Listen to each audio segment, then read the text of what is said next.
की शुरुआत में हमें रास्ते में जाते हुए दो बसेस को दिखाया जाता है। उस बस में बहुत सारी फीमेल स्टूडेंट्स होती हैं, जो वे सभी अपने क्लास के लिए जा रही होती हैं। उन्हीं में से एक का नाम मित्सुको था, जो दिखने में काफी प्यारी थी। वो अपनी नोट्स बुक में कुछ लिख रही होती है। तब उसकी फ्रेंड्स उससे कहने लगती हैं कि क्या तुम हर वक्त लिखती रहती हो? क्या मिलेगा इस तरह की नोट्स बनाने से? यहाँ देखो सभी लोग एंजॉय कर रहे हैं, तुम भी क्यों नहीं करती? ये कहकर उसकी फ्रेंड उसकी नोटबुक को छीन लेती है और उसका पेन नीचे गिर जाता है। और वो अपना पेन उठाने के लिए जैसे ही झुकती है, तभी हम देखते हैं कि उस समय कोई चीज बहुत तेजी से आती है और उस लड़कियों के साथ उन दोनों बसेस को आधे पर से ही काट देती है, जिसकी वजह से सारी की सारी लड़कियां दो हिस्सों में कट जाती हैं। इसी के साथ जैसे ही मित्सुको ऊपर उठती है, तब यह देखकर काफी हैरान हो जाती है कि यह क्या हो गया। अब क्योंकि वो नीचे पेन लेने के लिए झुकी थी, इसीलिए बच गई थी। यह देखकर बहुत ज्यादा डर जाती है और बस से उतरकर भागने लगती है। यहाँ पर हमें पता चलता है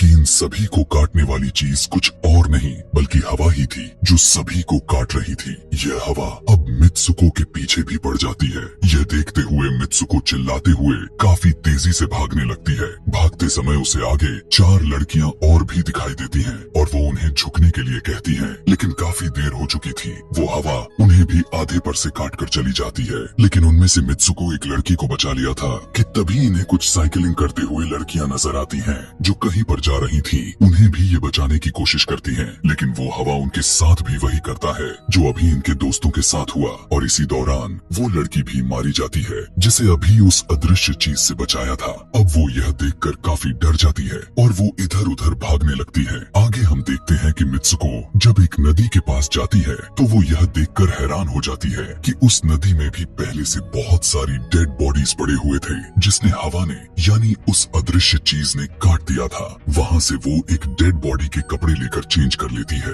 अगले सीन में हम देखते हैं कि मित्सुको चलते चलते एक स्कूल में पहुंच चुकी है, जहाँ पर और भी बहुत सारी फीमेल स्टूडेंट्स थीं। उनका यूनिफॉर्म मित्सुको के यूनिफॉर्म से काफी डिफरेंट था। यानी यह भी था कि वो तो उनके स्कूल के स्टूडेंट तो नहीं थी कि तभी एक लड़की मित्सुको के पास आती है और उससे कहने लगती है कि तुम कैसी हो। दरअसल देखा जाए तो वो लड़की उसकी बेस्ट फ्रेंड थी, लेकिन मित्सुको उससे पूछती है कि क्या तुम सच में मेरी बेस्ट फ्रेंड हो, क्योंकि उसे कुछ भी समझ में नहीं आ रहा था कि उसके साथ हो क्या रहा है। वो काफी सदमे में थी। यहाँ पर हम यह भी जान पाते हैं कि मित्सुको और उसकी बेस्ट फ्रेंड काफी ज्यादा एक दूसरे को प्यार करती हैं कि तभी वहीं पर तेज हवा चलती है और मित्सुको डर कर बिल्डिंग के अंदर चली जाती है। उसकी बेस्ट फ्रेंड को कुछ भी समझ में नहीं आ रहा था कि ये हो क्या रहा है। वो मित्सुको से पूछने लगती है कि तुम इतना ज्यादा कांप क्यों रही हो और इतना ज्यादा डरी क्यों हो, तुम्हें हो क्या गया है। तब मित्सुको अपने बेस्ट फ्रेंड को सब कुछ बता देती है कि किस तरह से एक हवा का झोंका आया और उसके स्कूल के सभी स्टूडेंट्स को काट कर चली गई। यह सुनकर उसकी दोस्त उसे विंडो के पास ले जाकर उसकी हाथ बाहर निकाल कर कहने लगती है कि ये देखो, ये बस हवा है और कुछ नहीं। यहाँ पर मित्सुको के दिल को कुछ शांति मिलती है और इसे लगने लगता है कि शायद ये मेरा ख्वाब ही हो सकता है। जिसके बाद मित्सुको का बेस्ट फ्रेंड अपने दो और दोस्तों को लेती है और क्लास को बंद करने का प्लान बनाती है। जैसे ही ये चारों क्लास के बाहर जाने के लिए निकलने ही वाली होती हैं कि तभी वहाँ पर उनकी टीचर आ जाती है और उन्हें देख लेती है, लेकिन वो चारों वहाँ से भाग जाती हैं। वे चारों भागते भागते एक लेक पर आ जाती हैं। वहाँ पर मित्सुको की बेस्ट फ्रेंड अपने दोनों दोस्तों को भी उसके ख्वाब के बारे में बताती है। तभी उनमें से एक लड़की कहती है कि हो सकता है कि यह सच हो, जैसे मिरर वर्ल्ड होती है जहाँ पर इस दुनिया से ऑपोजिट यानी उल्टा होता है। यह कहकर वो तालाब में एक पत्थर फेंक कर कहने लगती है कि देखो, यहाँ पर मैंने तो पत्थर फेंका है, लेकिन हो सकता है कि दूसरी दुनिया में मैंने ऐसा ना किया हो। कि तभी अचानक से उस तालाब में से एक क्रोकोडाइल निकल कर आता है, उसमें से एक लड़की को खा जाता है। फिर वो लड़की कहने लगती है कि देखो, मैंने कहा था ना, जो इस दुनिया में होता है वो उस दुनिया में बिल्कुल भी नहीं होता,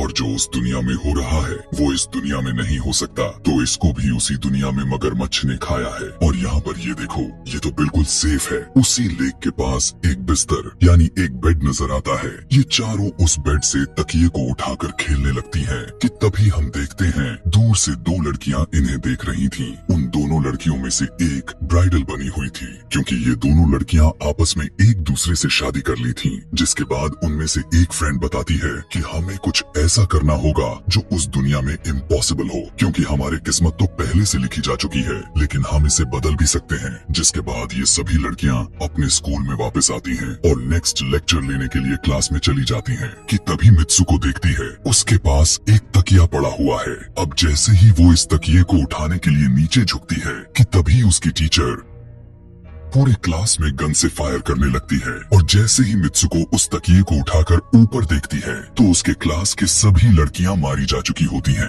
और यहाँ पर एक बार फिर वो बच जाती है जैसे पिछली बार अपने ड्रीम्स में बच गई थी। मित्सुको की टीचर उसके पास आकर कहती है कि तुम्हारी हिम्मत कैसे हो गई, इस क्लास को बंद करने की तुम्हारा भी मरना तय है। कि तभी उसी वक्त दो लड़कियां और आ जाती हैं और मित्सुको को बचाकर वहाँ से भागने की कोशिश करती है, लेकिन एक दूसरी टीचर वहाँ पर आकर उन दोनों लड़कियों को मौत के घाट उतार देती है। अब जितने भी स्टूडेंट्स की जान बच गई थी, मित्सुको उनके साथ बाहर भागने लगती है, लेकिन स्कूल की सभी टीचर्स उन सभी लड़कियों पर फायरिंग करने लग जाती हैं। अब यहाँ पर फायरिंग के दौरान सभी लड़कियां जैसे ही वहाँ से बाहर आती हैं, तो यहाँ पर हवा उन्हें काट देती है। यहाँ पर अब मित्सुको यहाँ पर एक बार फिर से अकेली रह जाती है और वो वहाँ से भागकर क्राउड एरिया से होता हुआ पुलिस स्टेशन में जाती है। वो वहाँ पर सब कुछ बताने लगती है। उसकी यह बात सुनने के बाद पुलिस वाली लड़की उससे कहती है कि लेकिन तुमने स्कूल वाली कपड़े तो नहीं पहने हुए हैं। और जब वो उसके सामने एक मिरर को रखती है तब मित्सुको उस मिरर में देखती है कि वो तो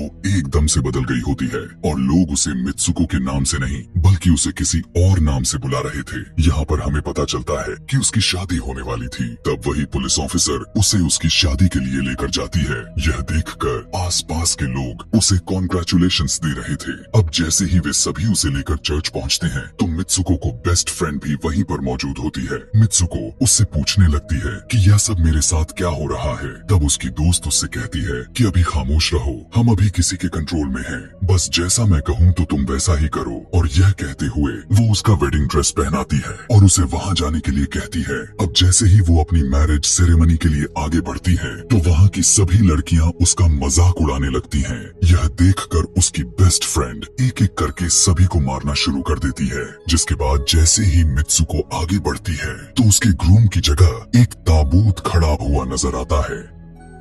उस ताबूत को खोले जाने पर एक बड़ा पिग बाहर निकल कर आता है। मित्सुको उसे देखकर काफी ज्यादा डरने लगती है और एक टूटी हुई बोतल से उस पर अटैक कर देती है। जिसके बाद मित्सुको और उसकी बेस्ट फ्रेंड चर्च से भागते हुए बाहर आ जाती है। यहाँ गेट पर भी दो लड़कियाँ इन्हें रोकने की कोशिश करती हैं, लेकिन मित्सुको की बेस्ट फ्रेंड इन्हें मारकर वहाँ से भाग जाते हैं। उधर मित्सुको दूसरी तरफ भाग रही थी क्योंकि अब उसे लगने लगा था कि उसके साथ कुछ ज्यादा ही गलत हो रहा है। आगे जाने पर एक और मिरर में खुद को देखती है तो वो एक बार फिर से खुद को बदला हुआ पाती है। अब जिस जगह पर मित्सुको थी वहीं पर रेस हो रही थी कि तभी उसके पास कुछ लड़कियां आकर उससे कहने लगती हैं कि तुम तो बहुत अच्छी रेसर हो, खड़ी क्यों हो, भाग क्यों नहीं रही। और जब वो भागना स्टार्ट करती है तब वो खुद में काफी एनर्जी फील करने लगती है। जिसके बाद मित्सुको रेस जीतने की पूरी कोशिश करने लगती है। भागते समय उसे अपने डेड फ्रेंड्स भी नजर आती हैं जो कुछ वक्त पहले उसके स्कूल में मारी जा चुकी थी। कि तभी उसी वक्त उसकी बेस्ट फ्रेंड भी आ जाती है। तभी ये दोनों नोटिस करती हैं कि वही पिग और वो औरतें जिन्होंने इनको चर्च में रोक रही थी वो सभी इन्हीं की तरफ आ रही थी। भागते समय कुछ लड़कियां मित्सुको से कहने लगती हैं कि इस दुनिया से बाहर चली जाओ। इसके बाद हम आगे देखते हैं कि मित्सुको भागते भागते एक सुनसान अंधेरी जगह पर आ जाती है। वहीं पर कुछ स्टूडेंट्स नजर आती हैं जिन्होंने यूनिफॉर्म पहना हुआ था। वो सभी लड़कियां मित्सुको से कहने लगती हैं कि हम सभी मरे हुए हैं और तुम्हें भी मार देंगे। लेकिन तभी मित्सुको की बेस्ट फ्रेंड वहाँ पर आकर उस लड़की को मारकर वहाँ से मित्सुको को भगा ले जाती है। मित्सुको की बेस्ट फ्रेंड उसे अपना नाम जोर जोर से पुकारने के लिए कहती है, जिस पर मित्सुको अपना नाम जोर जोर से लेने लगती है। इसी के साथ मित्सुको अपना असली रूप में वापस आ जाती है। उसकी बेस्ट फ्रेंड उसे अपना हाथ दिखाते हुए कहती है कि प्लीज मेरे हाथ में जो वायर लगी हुई है उसे बाहर खींच दो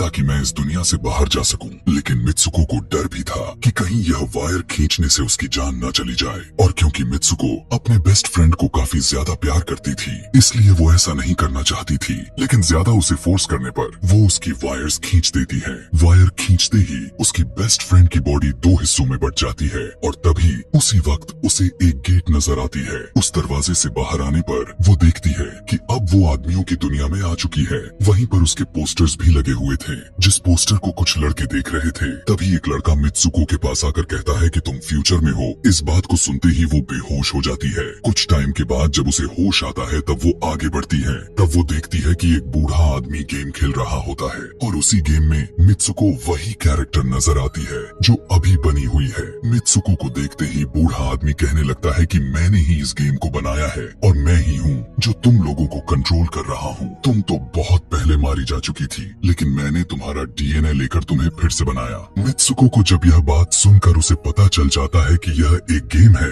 तो उसे लगता है कि शायद मैं अभी भी अपने दुनिया में जा सकती हूँ। कि तभी उसी समय एक आदमी आता है और मित्सुको को अपने पास बुलाने लगता है। तब वो बूढ़ा आदमी मित्सुको से उसकी आखिरी लेवल को कंप्लीट करने के लिए कहता है। वो आगे बढ़ने लगती है कि तभी मित्सुको को अपने दोस्त की कही हुई बात याद आ जाती है कि अगर हम इस दुनिया में कुछ ऐसा करेंगे जो दूसरी दुनिया में इम्पॉसिबल हो तो तुम इस गेम से बाहर आ जाओगी। और इसी के साथ वो इस आदमी का गला दबा देती है और कहने लगती है, बस करो हमारे साथ खेलना। यह कहकर मित्सुको उस बूढ़े आदमी की छड़ी को उठाकर अपने पेट में घुसा देती है, जिस वजह से उसकी मौत हो जाती है। और यहाँ पर हम देखते हैं कि बूढ़ा आदमी यह सोच भी नहीं सकता था कि मित्सुको ऐसा कुछ कर सकती थी। और इसी के साथ उसकी डेस्टिनी पूरी तरह से चेंज हो जाती है। वो इस दुनिया में यानी गेम में तो मर चुकी थी, लेकिन असली दुनिया में वो अभी भी जिंदा थी। आगे हमें ये भी दिखाया जाता है कि मित्सुको के बाकी के कैरेक्टर्स भी